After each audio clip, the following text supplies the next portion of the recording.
वनवास के समय की बात है। श्री राम, माता सीता और लक्ष्मण गहन अरण्य में विचरण कर रहे थे। दोपहर का समय था, सूर्य अपने प्रचंड रूप में था और चारों ओर नीरवता फैली हुई थी। लंबा चलने के कारण माता सीता को प्यास लग गई। श्री राम ने भी प्यास महसूस की और उन्होंने चारों ओर दृष्टि दौड़ाई, परंतु दूर दूर तक केवल वृक्ष, लताएं और पथरीली भूमि ही दिखाई दी। कहीं भी जल का कोई स्रोत दृष्टिगोचर नहीं हो रहा था। भगवान श्री राम ने नमन करते हुए प्रकृति से प्रार्थना की, हे प्रकृति मां, यदि कहीं पास में जल स्रोत हो तो कृपा करके हमें उस ओर मार्ग दिखाइए। इतने में एक सुंदर और शालीन मयूर वहां आ पहुंचा। उसकी आंखों में विनम्रता थी और मुख से प्रेम टपक रहा था। उसने नतमस्तक होकर श्री राम से कहा, प्रभु, यहां से कुछ दूर एक जलाशय है। यदि आप आज्ञा दें तो मैं मार्गदर्शक बनकर आपको वहां तक ले चलूं। श्री राम ने मुस्कुराकर कहा, प्रिय पक्षीराज, यह तो अत्यंत पुण्य का कार्य है, परंतु तुम इतने चिंतित क्यों हो? मयूर ने धीरे से उत्तर दिया, प्रभु, मैं उड़ता हुआ जाऊंगा और आप पृथ्वी पर चलेंगे। ऐसे में आपको रास्ता समझाने के लिए मुझे हर थोड़ी दूरी पर अपना एक एक पंख बिखेरना होगा। श्री राम ने गंभीर स्वर में पूछा, परंतु इसमें चिंता की क्या बात है?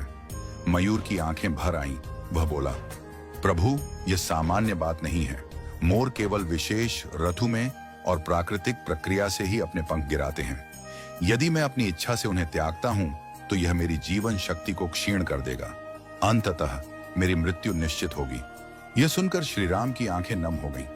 फिर भी जल के बिना माता सीता की पीड़ा देखकर उन्होंने मयूर की सहायता स्वीकार कर ली। मयूर उड़ता गया और एक एक कर अपने सुंदर पंख गिराता गया।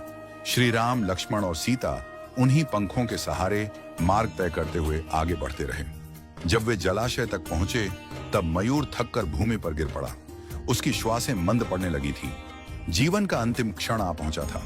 उसने भगवान श्री राम की ओर देखकर कहा, प्रभु, आप वही हैं जो संसार की तृष्णा मिटाते हैं। आज मुझे इस पुण्य का सौभाग्य मिला कि मैंने आपकी तृष्णा मिटाने में योगदान दिया। मेरा जीवन धन्य हो गया। अब कोई भी इच्छा शेष नहीं है। श्री राम उसके समीप आए, उसके मस्तक पर करुणा से हाथ रखा और बोले, प्रिय मयूर, तुमने जो त्याग किया है वह केवल जल नहीं बल्कि प्रेम और समर्पण की गाथा है। मैं वचन देता हूं कि अगले जन्म में जब मैं कृष्ण के रूप में अवतरित होऊंगा तब तुम्हारे इस उपकार को नहीं भूलूंगा।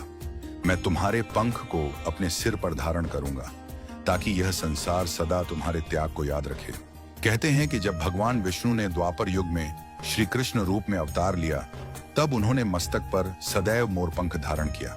वह पंख कोई साधारण आभूषण नहीं था, वह एक आनंद की पूर्ति थी, एक पक्षी के समर्पण, प्रेम और सेवा का सम्मान।